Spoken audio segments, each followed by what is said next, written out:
My brother, I'm sorry about that little discomfort that your guards were taken away. Do I take this opportunity to explain to you why? It's important that I do so that you understand.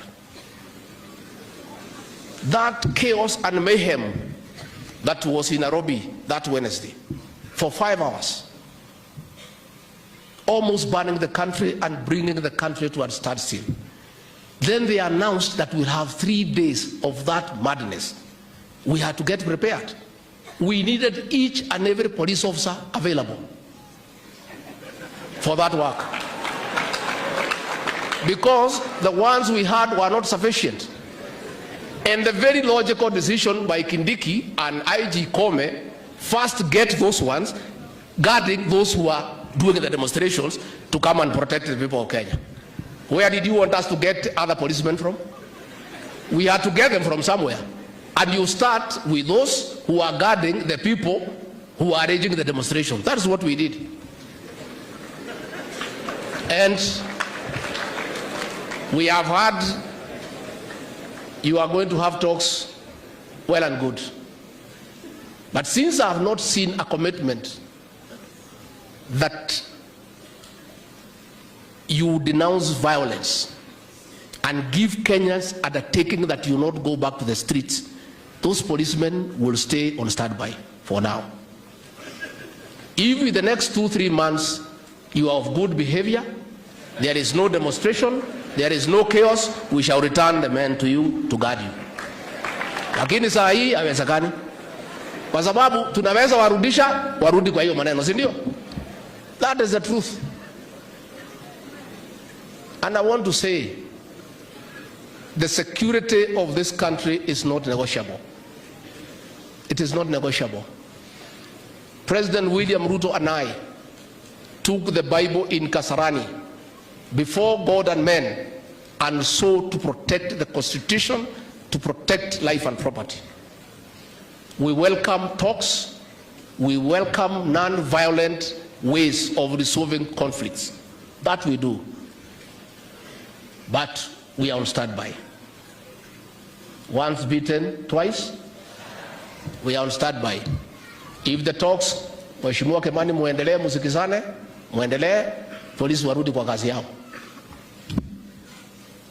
If there is change of heart, sisi tuko tayari. But I want to say today, on behalf of President William Ruto, never again in this country shall we allow people to kill others and to destroy people's property. It will not happen, because it is wrong and it is not right.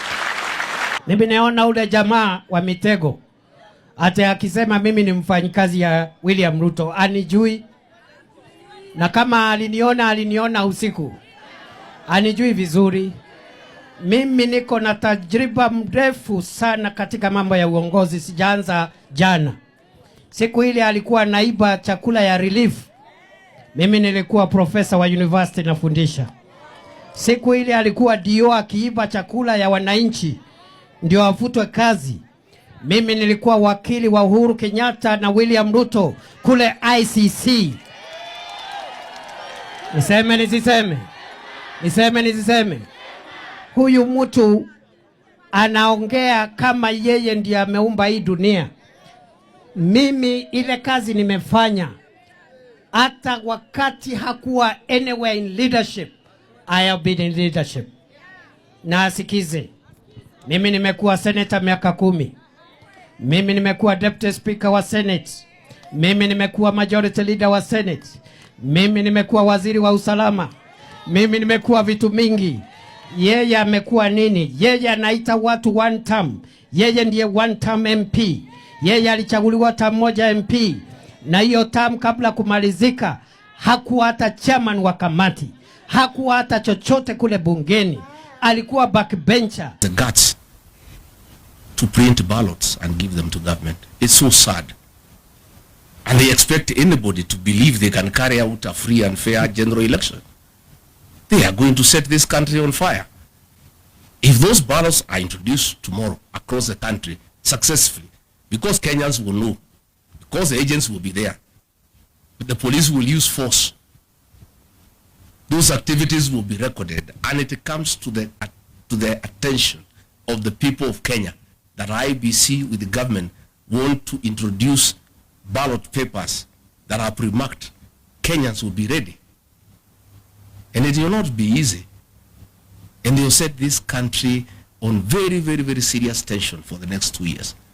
I can tell you with certainty that if they try the rigging of these by-elections, this country will be on political mood from tomorrow up to 2027, and no work will be done in this country.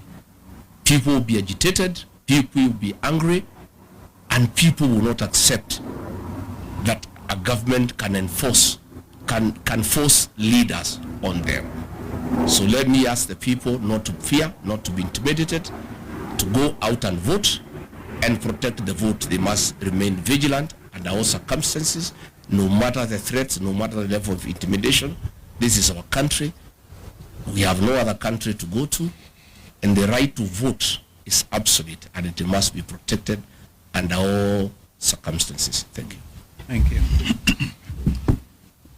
Labda wenzangu wameongea Kiingereza, wacha ni seme kidogo kwa Kiswahili. Tumepata habari ya njama za kuiba kura serikali hii ya broad based. Njama hii imetekelezwa kupitia IEBC commissioners wenyewe, polisi wa Kenya, na kuna wahuni ambao tayari wametayarishwa. Wamepelekwa kule Mbeere, wamepelekwa Magarini, wamepelekwa Malava kule Kakamega. Na njama hii ni kwamba hawa wahuni wataanzisha fujo wakiwa chini ya ulinzi wa polisi, na polisi wataingilia kati kujifanya ni kama wanatuliza na waweze kusimamisha upigaji kura katika sehemu hizi tatu ambazo serikali tayari dalili imeonyesha watashindwa. Wanataka kugeuza uamuzi wa wananchi. Yetu leo ni kuambia Chairman Ethicon na Commission ya IEBC ya kwamba wana nafasi nzuri sana kuonyesha ya kwamba hii ni tume huru isiyoegemea upande wowote. It is expected, of course, that some people make just allegation, and those are unsubstantiated allegations. First, the situation of Narok was very clear. When we realized that there was going to be a clash between two groups, when the National Police Service realized as such, the security team advised that both camps should stop the violent rallies because it was turning violent. So one partner wanted to continue anyway, yet the other agreed to follow the advice of the County Security Committee. So it was for the benefit and for the protection of the same people who were complaining and the Kenyans who wanted to turn up for the rallies peacefully. We were protecting them against the violent confrontation, what was going to ensue because of this very same issue that I've told you, that some people were mobilizing young people to engage in acts of violence so that then they can blame in the police service. At least we are happy that someone is blaming us at the comfort of his house peacefully, no injuries, no death. It would have been a different story if we had allowed the situation to proceed and people die. People would have asked, where was the intelligence, where were the security, why did security take preventive action? So we are happy to take every preventive action. That's why we're here today, because we want to take preventive actions instead of waiting until something happens for you to come and give explanations as to who caused it and who was organizing and so forth. Every information the National Police Service gets, every intelligence information received will be acted upon so that we can avert any crisis. So in security sector, people don't realize the work the security team is doing until something goes wrong. But when everything is peaceful, people think that it's just peaceful for the sake of it. They say that ukiona vyaelea vimeundwa. So there are people behind the security team that are making things work. And if they tell you, please avoid this route, avoid that route, because it's for the benefit of the people. Well, with that for today, this brings us to the end of our top news today. We thank you very much for tuning in. Feel free to subscribe if the content suits you. Until next time, we say adios. We love you and we cherish being your number one. See you next time.